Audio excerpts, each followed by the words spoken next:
Hi, and welcome back to Inspired to Game. I'm Sean. And I'm Lola. If you enjoy what you see here, please support our channel by subscribing down below. And if you've already subscribed, thank you very much, and think about throwing us a like. Today we are talking about our top games to play around Valentine's Day. Now, this is a list that comes straight from the games that we play that are in our library. It is our top 5 games. So we will start with number 5, Sunset Over Water. Now, this is one that just kind of barely made the list. There was a few that could have gone into this category in this last place, but I really like this one because it's romantic.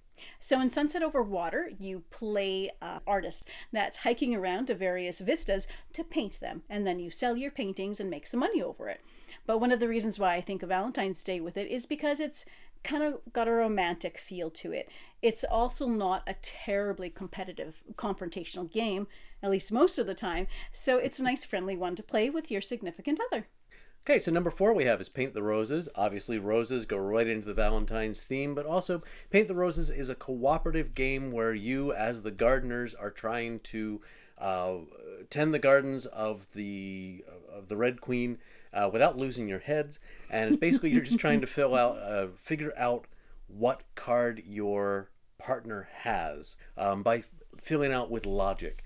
And so you are obviously wanting to put the roses into the garden to give your partner clues, and it's a great game, obviously, for Valentine's Day, for trying to get your minds in the same places. Yeah, because you're working together, and it's nice to have a good cooperative game to play. Number 3, we've got Decorum. Decorum is the passive-aggressive game of cohabitation. This is also a cooperative game with hidden information. So you play with up to 4 players, but it plays really nicely with 2 players.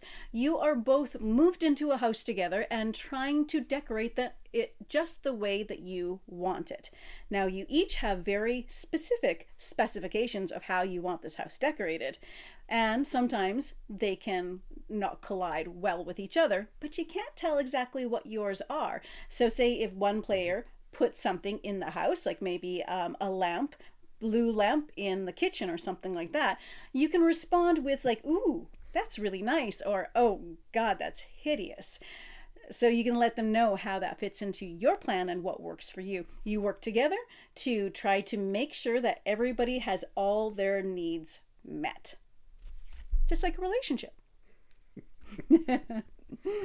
So number 2 is Marital Bliss. If you're interested in a full review and playthrough, you can check out our other video. But in a nutshell, it is a game that plays across a week. Each of you has a reward that you're playing for. It can play cooperatively or competitively. You're working for a reward. You have up to 7 goals that you are trying to succeed against in doing something nice for your partner. And they also have their goals of nice things that they're trying to do for you. Both of those without the other one figuring out exactly what nice thing it is that you've done for them that is on your goal card. Yeah, it's a really fun one because it's a game that plays for a week. It's really wonderful for this time of year. So definitely check out our other video if it sounds interesting to you. We have a full playthrough of our experiences with it. We had so much fun playing this for a week. You can purchase it at Amazon, and we will leave the link to that below. And number 1 is Fog of Love. Fog of Love is a romantic comedy in a board game. It's meant for 2 players only. Each of you will create a character, or will have a character with certain traits, job, and certain desires that they're going for within the relationship. As the game unfolds, you play through different scenarios, and you each react to how your character would react and see how it all jives together. The object of the game is to both meet your destiny and have it fold out the way that you intend to at the beginning of the game. So that you get to the end of the game and you fulfilled your destiny, your partners fulfilled their destiny, and thereby you can win the game together. If one of you doesn't get your destiny fulfilled, then maybe the game doesn't end so well for you and you basically lose it. And yeah, it's a really interesting game. And sometimes people fall under a pitfall of trying to play themselves, which is not what the game is about. It is meant to be like, it's kind of like a role-playing game like that. Like, it is not you, and it is not your spouse that you're playing. You're playing your character, and your character can be very different from you and have very different reactions and interactions. So we find this a really fun one to play. It doesn't come out a lot for us, but usually comes out around Valentine's Day, very often around our anniversary, and we probably get in a couple plays a year with this. You can get additional scenarios to play as you play through them.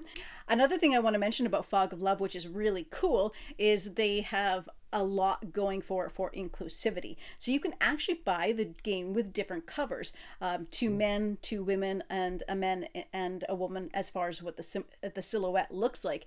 As well, when you play the characters, they are all one pink one and one blue one, but each of the pink and blue character you can reverse, and there's a female silhouette on one side and a male silhouette on the other sides. So there's a lot of options there to play however you want to play it. So honorable mentions we have are Patchwork, Valentine's Day.